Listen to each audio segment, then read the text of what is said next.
Hello everyone, welcome to this lesson. And in this lesson our aim is to create an Amazon machine image, commonly referred to as an AMI, that we can use to launch instances in the future. So when we click on EC2 and let's say we want to launch an EC2 instance, the first step we will run into is choosing an Amazon machine image, AMI. And if you look, usually I select the first one, which is the Amazon Linux AMI, and if you look in the description you'll see that the default image includes AWS command line tools, Python, Ruby, Perl, Java. So this was created by Amazon with all the things that Amazon has for the developers, like the command line interface and AWS tools included. So similarly, we can create an AMI to give it to our coworkers or our friends, by installing whatever we want. So when they want to launch an instance, they can just use that AMI instead of these AMI right here. So on the left side there's a tab in which the default setting is quick start. Now if you come down to my AMIs, it should be empty, right? It should be empty because we haven't made any AMIs so far. At least I have no AMIs in my account. You might have some AMIs if you've already worked with it. So there are also community AMIs made by the community for you to use, but our interest is to make our personal AMI in this lesson. So once again, quick recap: AMI are essentially images that has stuff installed on it so that we can reuse them when we launch an instance and not have to install the things all over again. For example, a web server. If you're always provisioning web server in the same style, then you don't want to be installing Apache web server over and over. It's just inefficient. So you can just make an AMI with stuff already installed, so when you launch another instance with the same AMI that you create, the web server is already there. And this stuff is very helpful in auto scaling and that kind of stuff. So this is how we will be working. The first step, we will be launching an EC2 instance with some user data passed in. Now user data, I'm going to quickly show you on the console.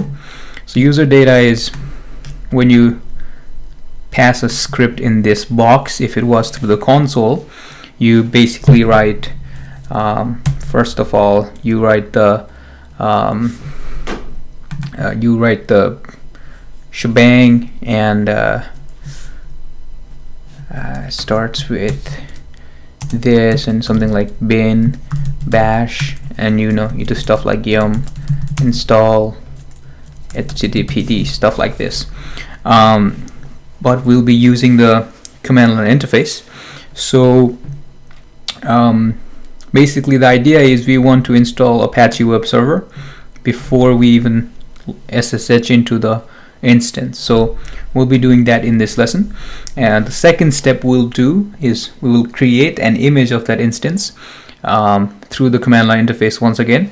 And the third step will be to verify that there is a web server running on the instance. In the fourth step, we will launch another instance with the AMI that we created.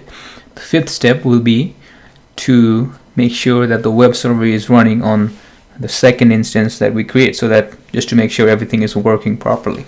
So very quickly, I want to show you how I would go about creating an AMI from the console. The AMI process, the creation process from the console is as easy as actions,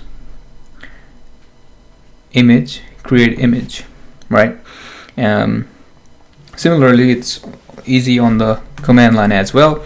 So let's move over to the command line. So I'm using the code that I will be providing to you. It's on my GitHub page, and I will have the link on the link below this lesson. So, but basically, this is my GitHub page, and there is a repo called AWS CLI commands. I've added this to the first section of this course. I've recently added it, so if you haven't downloaded everything that I've used in this course, and everything is on the same repo. Now for this lesson, we want to create an AMI folder. So I'm going into here, and there's two different files in here. Now this is the steps that we'll be taking. So I'm actually going over these steps right now.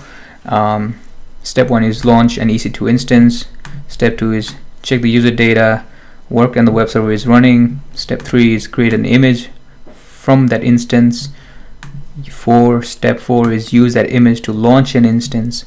Step 5 is verify the web server is running by typing the IP on a browser. So if you want, you can pause the video and go over the step one more time, and also if you think I'm going very fast, then you can pause the video and go through the steps here. But anyways, the second file that I have here is the user data that will bootstrap a server with Apache web server, right? So our EC2 instance with Apache web server. Now I copied this piece of code directly from Amazon's example. So it's basically installing HTTPD or Apache web server, and it's adding permissions and ownership to the user so that we can do stuff in there. And finally, I've added one line that is supposed to say hello world when we go to the web server. So if everything works good, we should be able to see hello world because of this line, echo hello world. All right, so I have that. I'm currently in that folder, and I have two files, user data and this. Now I'm interested in the user data.txt file. Now we haven't done this so far. I'm going to show you the way to use the user data to launch an instance. So basically what I would do is AWS EC2 run instances image ID. Now I copied the image ID earlier that was on the top of Amazon's list of AMIs. So basically we're using the Amazon AMI here, right? So whatever region you're in, your AMI is probably different, so make sure you have the right AMI before you move on. So image ID, now we need the instance type. Instance type is going to be t2.micro. Okay, now we need the key name. My key pair 1. Okay, now we are doing the thing that we haven't done yet, and we're passing in user dash data, right? Just like there was a box on the console, you can pass in user data by saying dash dash user data. Now you could pass either like a JSON file, or you can JSON piece of text, or you can actually pass on a file, and we're going to use the file that we have called user data.txt. So file user data.txt. So we are passing that file as user data. Now I could press enter and I would have an instance. In fact, I'm gonna launch this instance. Oops, I have a typo.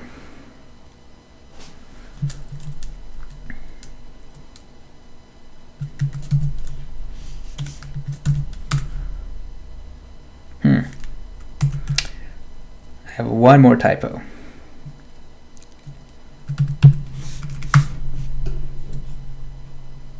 All right. Now, as you can see, when we launch an instance just by the command we put in earlier, you know, there's a lot more, there's a lot of text we get in return. Now, what I want to show you is a really cool way to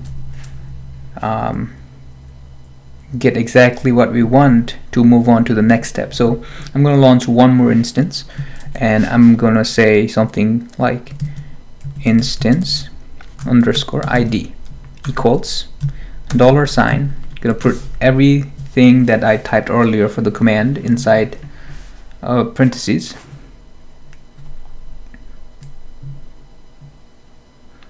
Come to the end of the command, right? So my goal for this command is to extract the instance ID only, so that I can use it for my next command. So if I wanted to do that, then what I would do is I would say query, like we used earlier, instance sys, it will be dot instance ID, right? So we're looking for instances. Inside of instances, we're looking for instance ID. So we've said that much so far. Now the return we get is in form of a JSON, like a key value pair kind of thing, right? So what if we want it in normal text? Like if I said this, I would get something like this in result with the quotes, which I don't want. So to get just the text, I would say, and we know this from previous lessons, output text. So at this point, everything would be outputted as text. All right, so once I have this, I close the parentheses. So what this should do is to store everything after the $sign. So we'll save the output of everything after the $sign to a variable named instance ID, and let's see what this does. Now it doesn't show me any output because basically what I did was just to save the output to instance ID. Now if I say echo $sign instance underscore ID, I can see this is the instance ID that I wanted to find, right? Now this is going to be different than this because if you remember, we launched two instances. This was one, this was a different instance. So once we launch the instance, if we go and look at the steps right here, check the user data worked and the web server is running by typing in the web server IP on a browser and verifying that it says hello world. There's some typo in here, but anyways, let's go to the console, EC2 dashboard, instances, and the one that's just launched, the latest one is this one. I'm gonna go to the IP and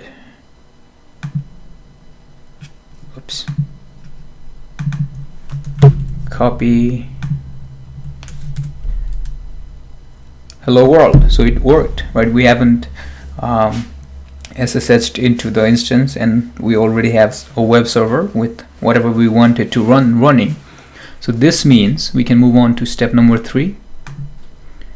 Step 3 says create an image from that instance ID and save the image ID to a variable image ID. The same way we saved stuff into instance ID variable. So actually I can just copy this. Alright, so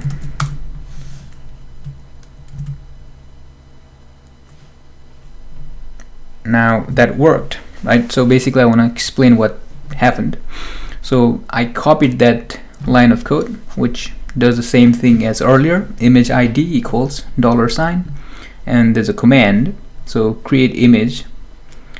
This is the command to create an image.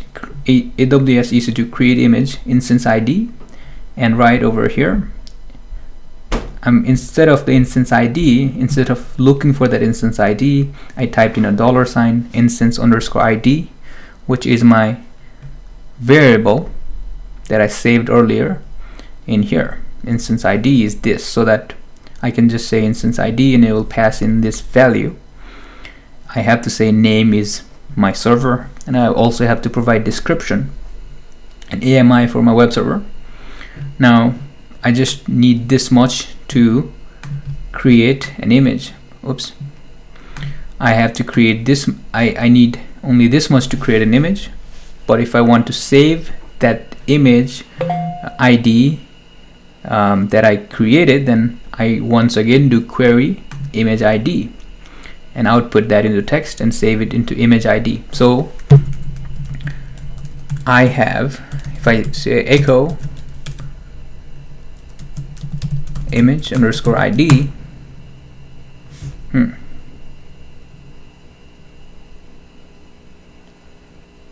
image underscore ID,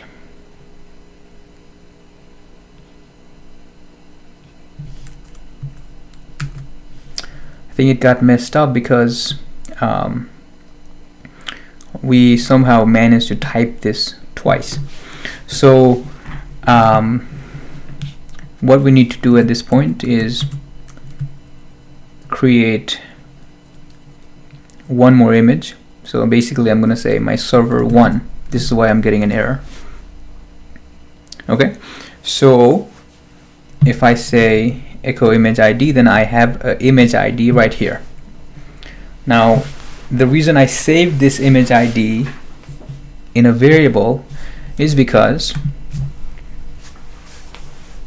step 4 of our file says use that image to launch an instance, and as if you see, I'm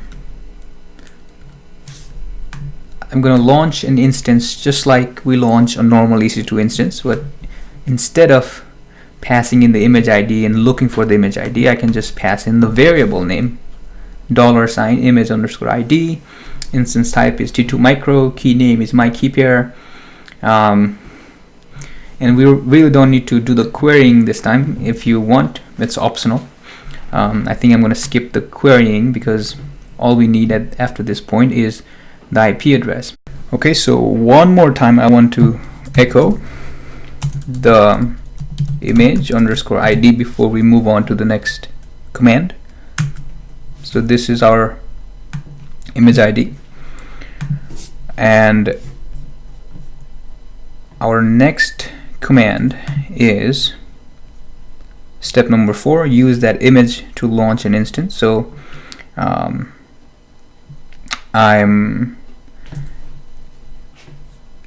actually, let me just type it in. So AWS EC2 run dash instances image ID $image underscore ID. So basically I'm saying whatever I saved in the image ID variable, put that in for image ID, and I do need the instance type of t2.micro. Now everything else is optional, right? If I just have this, then my instance will be launched in a default VPC, so I don't even need to provide a key pair name because I'm not going to log into my instance. Well, it's, you should be providing key name of ABCD. But just to demonstrate to you that you can launch an instance without a key pair name, I'm just gonna say enter. There it is. So we have a new instance with the AMI that we created earlier. So what I'm gonna do is gonna go to EC2 dashboard, running instances. So the one that I just created is 1051. This one. I'm gonna go go to the public IP, copy this.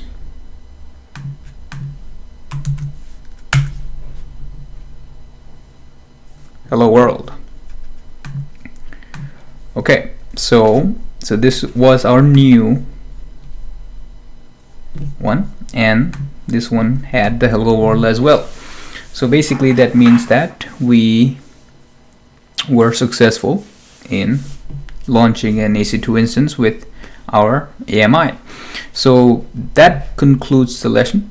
And if you've been wondering why I have all these instances running, in the middle of the video I had to I ran into an error and I had to pause and restart all over. But if you follow these steps, you should be golden, right? Everything should work fine.